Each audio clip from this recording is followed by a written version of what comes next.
Shekhar sir, building బయట building పైన బందోబస్తు పకడ్బందీగా ఉందా? ఉంది సార్. ఇంకోసారి చెక్ చేసుకో. Okay sir.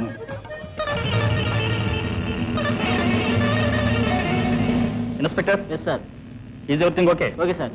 Watch carefully. అలాగే sir.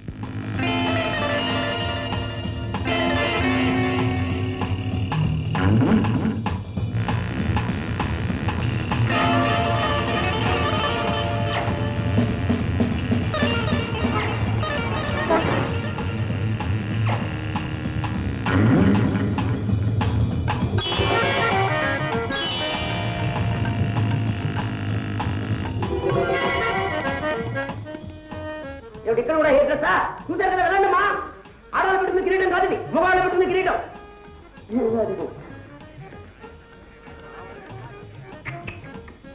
Good morning sir. Good morning. ఏమంట సార్, ఇదేనండి డైమండ్ క్రౌన్ అంటే? ఏం లేదండి, మా పూర్వీకులు ఒక మాట పెట్టుకున్నట్టు నాకు గుర్తు. దీని కాస్ట్ ఎంత ఉంటున్నారా? నీకెందుకు? ఏం లేదండి, మాట సెకండ్ హ్యాండ్ కొనుక్కుని సెటప్ చేస్తున్నామని. అమ్మో, పోలీసు బందోబస్తు బాగానే పెట్టారు. ఎవరన్నా కొట్టేస్తాను డౌటా? అనవసర ప్రసంగం అని ఎగ్జిబిషన్ చూడు. అందరూ అంటున్నాడు కదండి, నాకు బాధ ఎక్కువ.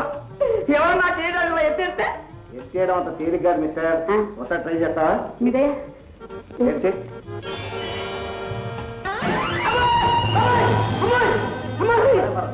కరెంట్ సరిపోతుంది.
నేను వెంటాడ వల్లది 1000 కళ్ళతో దూరం రవికుమార్ గారిని మా ఇంటికి వెళ్తాను కాదు. సాయంకాలం నుంచి రవికుమార్ కనిపెడుతున్నాను సార్. ఏమిటి ఇక్కడ మీరు కనిపెట్టి?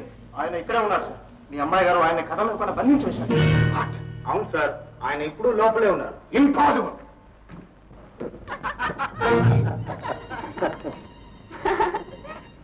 Sir. Hello daddy.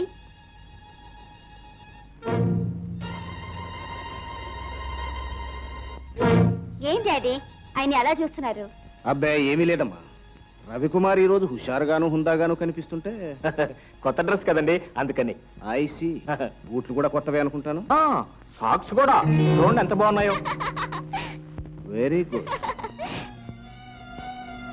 Daddy daddy daddy గెలుపు నాదేనని ఒప్పుకుంటారా? ఓడిపోయారు ఓడిపోయారు. అవును, గెలుపు నీదేనంటున్నా. ఎందులో? మన వలపు నిజమైందనే పందెంలో.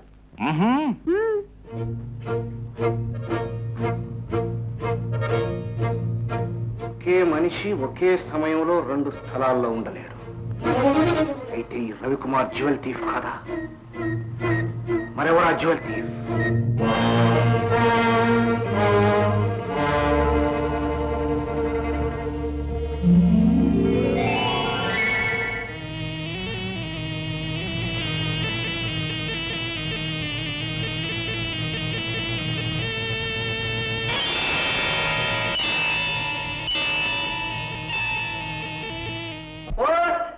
అయ్యారు, చిన్నబాబు గారి దగ్గర నుంచి ఉత్తరం వచ్చిందండి. బాబు గారు, మొన్న దసరా మామూలు అవతారం. ఇతను బాకీ ఎంత? వద్దండి బాబు, మామూలు వద్దండి. పాపం కావాలన్నా కదా. వద్దండి పాపం, వచ్చే నిద్ర చూసుకుందా వెళ్ళి. దండాలండి, వస్తాను కదవా.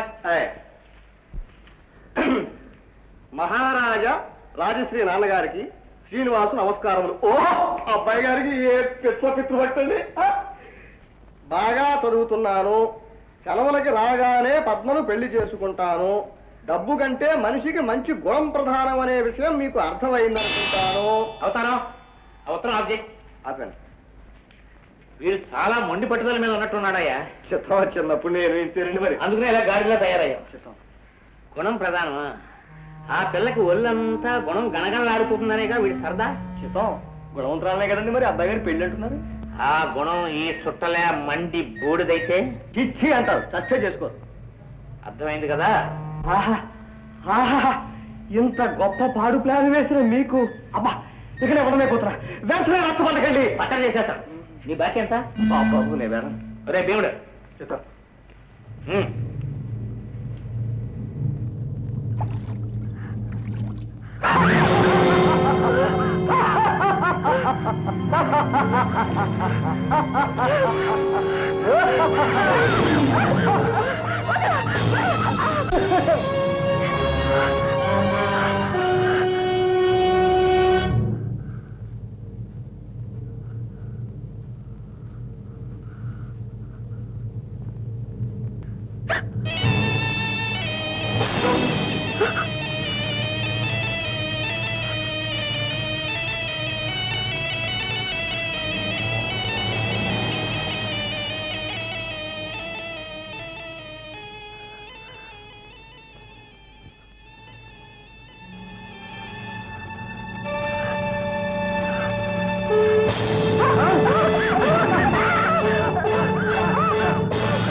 ఓబే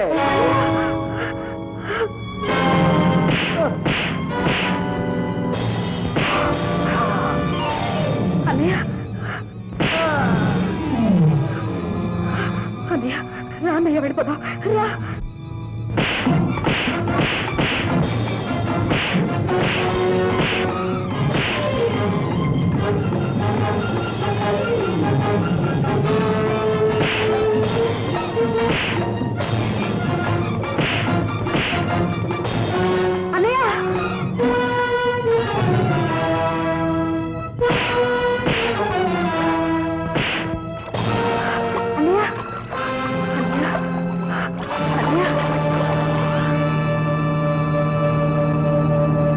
చూసావా బాబు, పట్నం వెళ్ళి లేనిపోని చిక్కులు తెచ్చుకోకరా అంటే నా మాట విన్నావా? ఇప్పుడు నేను స్థితిలో చూస్తూ ఉంటే ఈ అమ్మ కడుపు ఎంత తరుక్కుపోతుందో నీకేం తెలుసురా బాబు. తల్లికి బిడ్డలు చెట్టుకు వేళ్ళు లాంటి వాళ్ళురా. వాటిని లాగి దూరం చేస్తే చెట్టు బ్రతకలేదురా నాయన. ఇంకెప్పుడు నన్ను విడిచి దూరంగా వెళ్ళకురా, నన్ను విడిచి వెళ్ళకురా నాయన. అసలు ఈ కష్టాలన్నీ నా వల్లే వచ్చాయి అన్నయ్య. నా గురించి కానీ నా పెళ్లి గురించి కానీ నువ్వు మరెప్పుడు ఏ ప్రమాదంలోకి వెళ్ళొద్దన్నయ్య. నువ్వు చల్లగా ఉంటే అంతే చాలు. అత్తయ్య ఏం పర్వాలేదని డాక్టర్ గారు చెప్పేశారు. మళ్ళీ రేపు కట్టడానికి వస్తానని చెప్పి ఈ మంది ఇచ్చి పంపించారు. రోజుకు 4 సార్లు ఇవ్వాలట. డబ్బు కోసం పట్నం వెళ్ళి దెబ్బలతో తిరిగి వచ్చిన రాజకుమారా, అసలు ఏం జరిగింది? ఏమైతేనే మళ్ళీ వీడు మా కళ్ళ ముందుకు తిరిగి వచ్చాడు, అంతే చాలు. బాబు రాజా నిద్రపో.